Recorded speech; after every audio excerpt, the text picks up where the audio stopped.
Good evening class. हम पढ़ रहे थे हमारा लेसन 4। इसमें हम मुग़ल आक्रमण पढ़ रहे थे।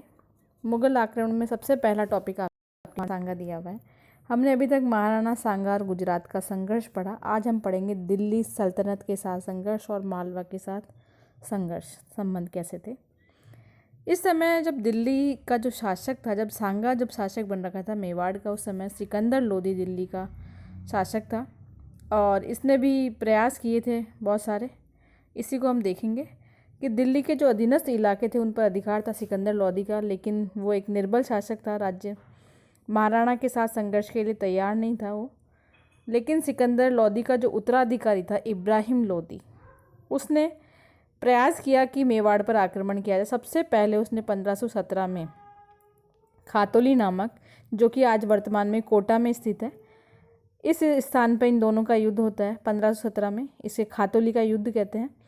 दोनों पक्षों में इसमें सांगा की विजय होती है और सुल्तान युद्ध के मैदान से भाग जाता है। यानी कि जो हमारा जो इब्राहिम लोदी और सांगा के बीच में जो खातौली का युद्ध होता है, इसमें सांगा वहाँ से भाग जाता है और मैदान से भाग निकलने में सफल होता है और एक शहजादे को वो कैद कर लेता है सांगा, और सांगा का बायां हाथ इसमें कट जाता है और घुटने पर तीर लगता है। यानी बहुत भयंकर युद्ध होता है और वो लंगड़ा भी हो जाता है इस कारण से। खातौली की पराजय के बदला लेने के लिए 1518 में इब्राहिम लोदी पुनः आता है और मियाँ माखन की साथ में आता है, मियाँ माखन की अध्यक्षता में आता है।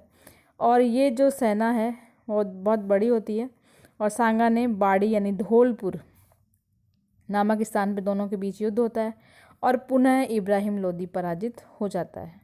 तो ये दो युद्ध होते हैं दिल्ली सल्तनत के साथ, 1517 में खातौली का युद्ध और 1518 में बाड़ी का युद्ध। और जो दोनों ही युद्ध इब्राहिम लोदी होते हैं और दोनों ही युद्धों में इब्राहिम लोदी पराजित होता है। अब देखते हैं मालवा के साथ संबंध। मालवा के साथ अगर हम बात करें तो मालवा के साथ भी इनके संबंध ज़्यादा विशेष नहीं थे।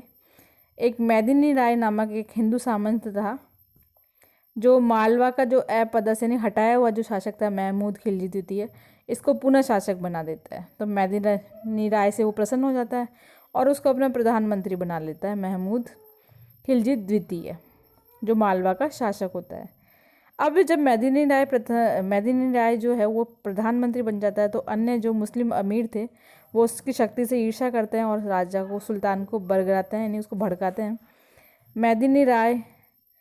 और इस कारण जो मेदिनी राय है उसको हटा दिया जाता है, वहाँ से वो भागना पड़ता है उसको। महाराणा सांगा की शरण में जाता है और मेवाड़ आ जाता है और वहाँ उसे महाराणा सांगा गागनौर और चंदेरी की जागीरें देते हैं। और 1519 में सुल्तान जो महमूद खिलजी द्वितीय था उसने मेदिनी राय पर आक्रमण करने के लिए रवाना होता है।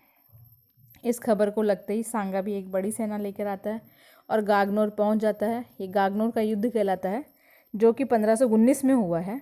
यहाँ लड़ाई हुई जब तो महमूद खिलजी सुल्तान था वो बुरी तरह पराजित होता है और इसका जो पुत्र है आसफ खां, ये भी इसमें मारा जाता है।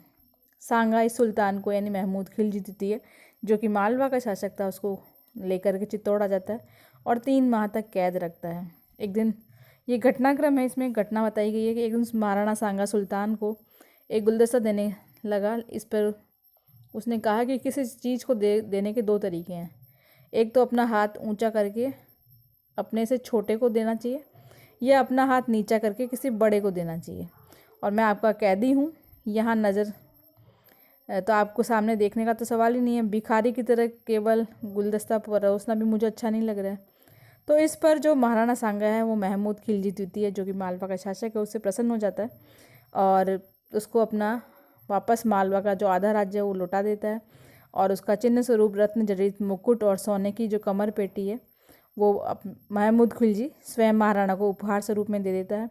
और आगे अच्छे व्यवहार का एक तरह से करने का उसने वादा किया। और एक शहजादा और था उसका, उसको जमानत के तौर पर चित्तौड़गढ़ रखा और महाराणा उसके उधर अच्छे व्यवहार से मुस्लिम इतिहासकार काफ़ी प्रसन्नता करते हैं। लेकिन ये नीति बाद में जा कर के अत्यधिक हानिकारक रही, क्योंकि मालवा के बाद मालवा जो था उसका जो शासक था महमूद खिलजी, उसने बाद में अपनी नीति को बदल लिया, उसके व्यवहार को में परिवर्तन आ गया।